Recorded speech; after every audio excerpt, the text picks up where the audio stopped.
You know, anytime that you have a shooting along an interstate, it immediately brings out questions about, is this an individual event, or are we dealing with someone who may have or are about to shoot other people? Well, the good news is this was an individual event. Let me underscore that. And I started out by introducing to you our victim, Kevin Berry. He's 58 years old. He's a truck driver. He was well thought of, and he was also a trainer. He was known to come to work early. He was due to be at work about 3:30 or 4, and at 2:16 we received a 911 call that said a 2017 white Dodge Ram 4x4 was in the turning lanes from the off-ramp of Interstate 4 to US Highway 27, and there's a guy laying beside it dead, and he's got a hole in his head. I'm sorry, he was not dead at the time, but he had a hole in his head.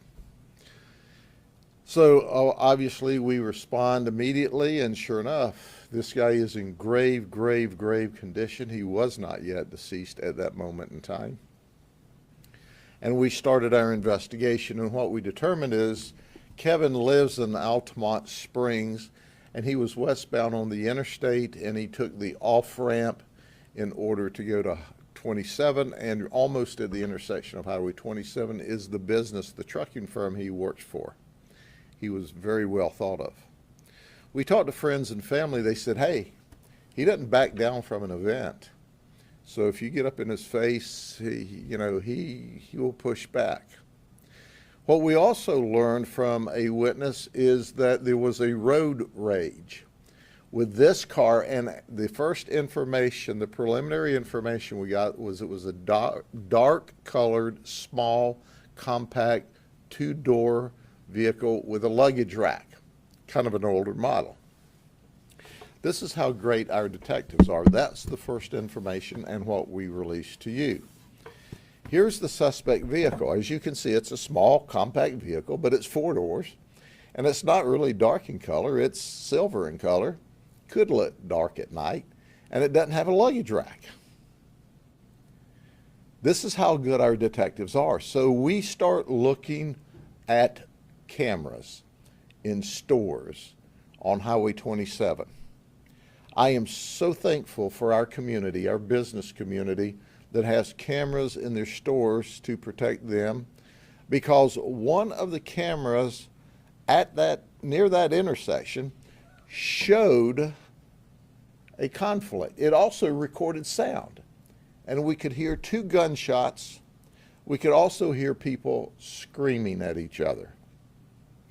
So our detectives are working all of the cameras from all of the stores, and when you get down toward Haines City, there's red light cameras, and what we're looking for is a small vehicle during this particular time frame, where we were able to identify this vehicle during that particular time frame, as well as three other vehicles that probably witnessed the event and just drove around it, because there was a conflict in the turning lanes, and the information that our witness gave us certainly did not correspond with where we found the vehicles when we arrived. But our detectives, in their remarkable fashion, pressed on, and we went to Daniel Hamilton's house. Daniel Hamilton lives in Davenport. He's also 58 years old. He's also a truck driver, and he has an LLC that indicates that he may have a small trucking firm. I don't know if he has any employees or he drives for himself. He's also got a criminal history. In the past, he's had 3 felony arrests, 3 misdemeanor arrests, drug charges, fighting charges, robbery charges, disorderly charges, battery charges, contempt, and forgery. So we're pulling the videos, and sure enough, we follow him to 1134 West Wind Drive, and we knock on the door. When we knock on the door, we are talking with him, and he is saying, no, I was at home the whole time. No, the car's been at home the whole time. No, I don't know what you're talking about. Well, there's one thing you should know, that anytime a detective asks you a question, he's already got the answer, or she's already got the answer. In this case, Angel Shireman's our lead detective. So she knows, and after he says, no, I don't know what you're talking about, she shows him his vehicle as it is at that intersection at the exact time that the man is shot. Now, in the meantime, Kevin Berry is pronounced legally deceased. They still have him on a respirator waiting to harvest his organs, and we're thankful for the family allowing his organs to live on and save someone else's life. But he is legally deceased. They have not officially unplugged him yet. So we obtain a search warrant for Daniel Hamilton's house. Now we go into Daniel Hamilton's house, and what do we find underneath his pillow? A gun that happens to be missing 3 casings. Now there's 2 live rounds and 3 empty chambers. So what do we find in the garbage can? 3 empty three empty casings. We absolutely anticipate that this gun is going to match the ballistics on the bullet once we're able to retrieve it from our victim's head. The bullet's still in his brain at this time. It's a horrible event. Now, folks, I want to underscore, this is the ugly end to road rage. The ugly end to road rage. This man is dead.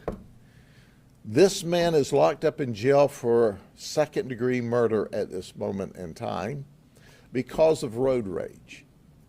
Because they had some conflict either on Interstate 4 or on the off-ramp at 2 o'clock in the morning. Listen, there's plenty of road for everybody at 2 o'clock in the morning on Interstate 4. Plenty of road. And now we have a horrible set of circumstances where this man at 58, a truck driver, and this man at 58, a truck driver, their lives are, his is ended and his is now an absolute disaster. So when you're involved in road rage, and you see this is how it can end up. So we tell everyone, take a deep breath, back away, don't let the guy who's aggressive get under your skin. No good outcome occurs whether you tear cars up, you fight in the street, or one or both of you end up shot and killed. So the question is, Sheriff, who started the road rage? Answer is, we don't know who started the road rage, but we know this. We know that when Daniel shot and killed Kevin, he ended the road rage. And that's called murder. Are there any other questions?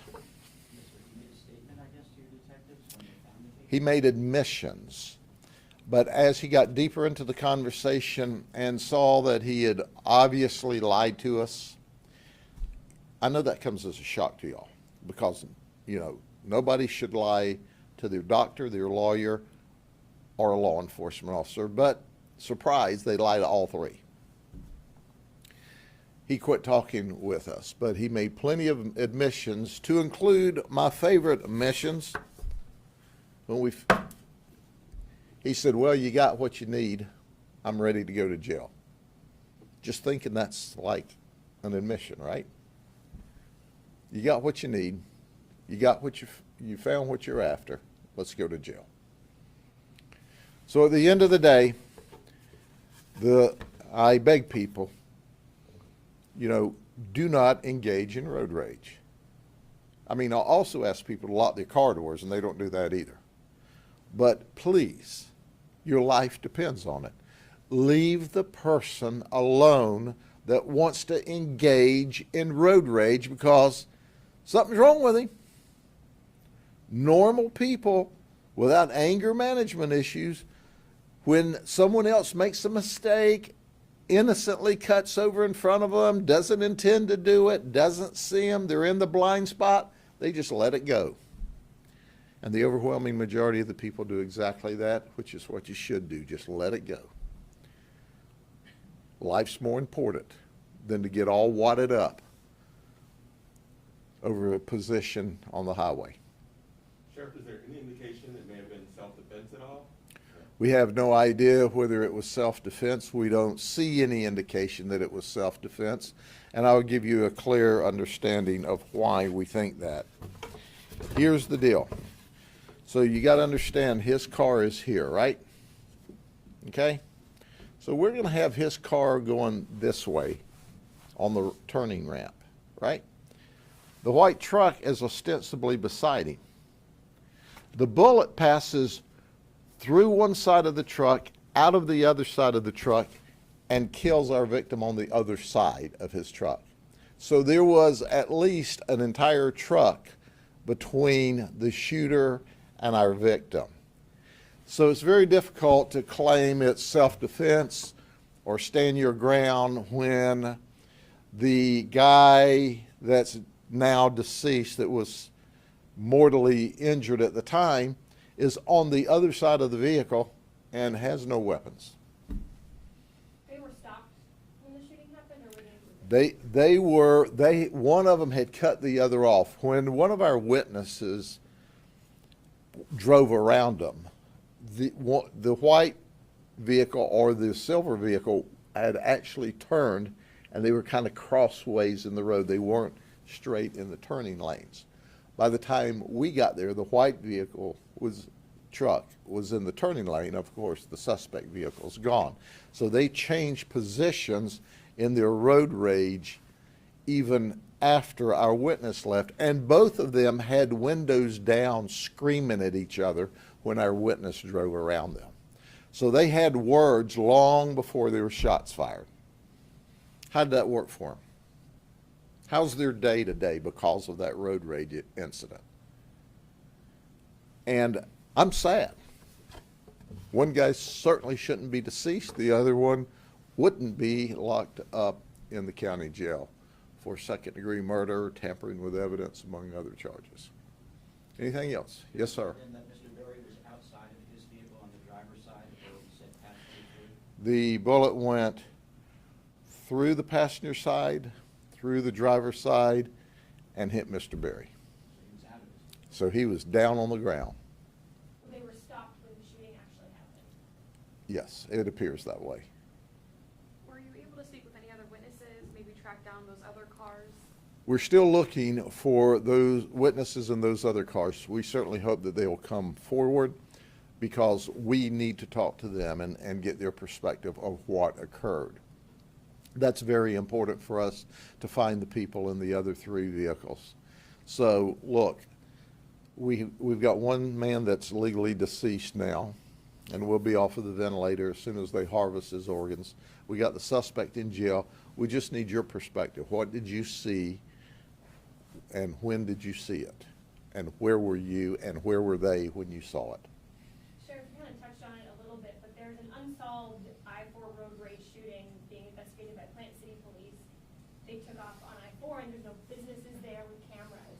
So was that the missing piece here, that you were able to track the car with the cameras? We were able to track the car with cameras, which certainly made it much easier. And listen, the cameras were in people's businesses to ostensibly protect their business and to give them video footage so that if anybody came there to damage their business or commit crime.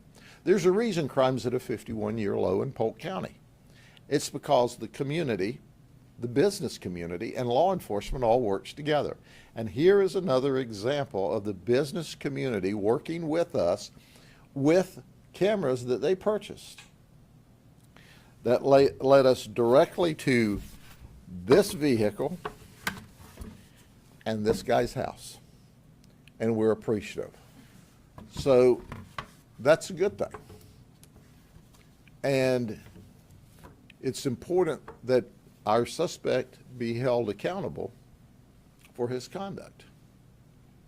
Were they able to, with those cameras, Sheriff, get a tag We traced the vehicle all the way to his house.